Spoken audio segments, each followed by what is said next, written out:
Welcome to mathematics lecture. This is functions.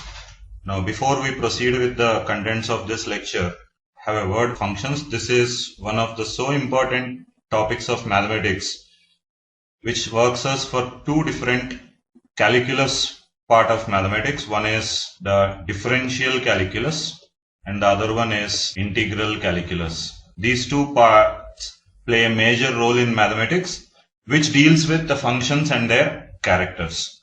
So let us start the session 1. Before we start with the actual content, let us see what are the aims that we are going to look in this particular session. First is the basic idea of function starts way back from sets. So we are going to review sets, then Cartesian products, and then relations, which will further lead to the required term called functions. Then once we have reviewed the requirements, we'll go to the function definition and then the terms related to the function. And we're also going to see how a function is represented for various applications coming further. Well, let us see what is a set. A set is a well-defined collection of objects is a set. Now what is this well-defined word? Let us see the importance of this well-definedness. I asked you a question. Give me a collection of all tall students of your class. What are the collection that you tell me? You are unable to give me a name, right? Why we are unable to put up a name? Because tall word is a relative term. He is taller to whom? That's why you are in a ambiguity. So can you give me collection of the students who are very good in class? If I ask you a question, very good students of the class, will you be in a position to give me a collection? No, you will not be in a position to. But instead I ask you, give me a collection of students who got more than 90% marks in the final board exam. Then you will tell me, yes, there is a boy called, say, Krishna, who got more than 90 marks. There is a boy called Suman, who got more than 90 marks. Now, does Ravi belong to this? No, because he got only 84%. So will I put Ravi into this collection? We won't put Ravi into this collection because he is not satisfying that criteria of scoring more than 90% plus marks in the exam. So you are not putting Ravi into this collection. So will you be in a position to give me 5-6 students names who satisfy this criteria? Right? You can distinguish Krishna and Suman from that of Ravi because either he satisfies this criteria or he does not satisfy this criteria.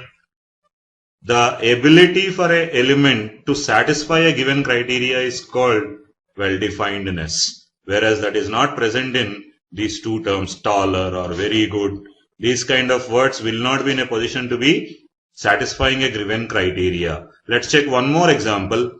If I say give me all the vowels of English alphabets, then you will tell me A, E, I, O, U. Now you tell me, why did you not write B as an element of this? Or for that matter, P as an element of this, which is an English alphabet. But you did not include that because, yes, that element B or P is not satisfying the criteria required for this collection. What should be the criteria? Only those elements which are vowels from English alphabet will be in this collection. So at B, you are able to distinguish it is not satisfying the criteria, right? So is the idea of well-definedness clear now? Right. Collection of all such well-defined elements is called as set. Just for practice, let's do one more example. You give me a collection of all prime numbers in mathematics, integers. You will first think 1. Is 1 a prime number? No. So it is not satisfying the criteria. Will 2 be a prime number? Yes. So it will be in the set. Will 3 be a prime number? Yes. Will you put 4 into this set? Correct. You won't put 4 because it is not satisfying the criteria. So what will be the elements if you write? Like this. Right? So these are well defined. You are able to identify whether the number satisfies the criteria or not satisfies the criteria.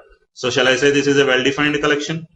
Is V a well defined collection? You are able to identify whether the given alphabet is satisfying the criteria or not satisfying the criteria. Right? So the set is a well defined collection of objects, right? Now, let us see one more word which is related to the sets. Cardinal number of a set. Now, what is this cardinal number? If you look at when you wrote the students who are more than 90%, there are some say 7 students in this category. When you wrote the collection of vowels, there are 5 such alphabets which are satisfying the criteria. So there are 5 elements in this set. When you come to P, how many elements are there like this? There are infinitely many. When you look at these sets, what you are doing is you are able to count some of the elements and you are able to say there are infinite elements in a set, right? The number of elements of a set is called the cardinal number of the set.